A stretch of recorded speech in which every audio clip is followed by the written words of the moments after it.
Hi friends, எல்லாருக்கும் வணக்கம்.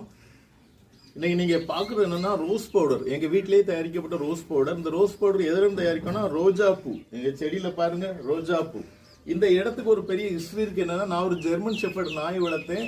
அது 12 வயசுல ரொம்ப வியாதிப்பட்டு தாங்க முடியாம உயிரிழந்துருச்சு. அது இந்த இடத்துல புதைச்சி ஒரு ரோஜா செடியை நான் நட்டு வச்சேன். அது ஞாபகமா அந்த ரோஜா செடி வளர்ந்து நெய் பார்த்தீங்கன்னா ஃபுல்லா பூ. அதில் உள்ள இலையை விட பூ நிறைய இருக்கும். இந்த பூக்களை நாங்கள் பறித்து காய வச்சு நல்லா காஞ்ச உடனே சிறிது மஞ்சள் சேர்த்து அப்படி அதை இது பண்ணி நாங்கள் மிக்சியில் அரைச்சி இந்த ரோஸ் பவுடர் தயாரிக்கிறோம். இந்த ரோஸ் பவுடர் முகத்துக்கு போட்டு குளிச்சாச்சுன்னா முகம் பளபளன்னு. ஏன் முகத்தை சொல்லாதீங்க, நான் இதை போட மாட்டேன்.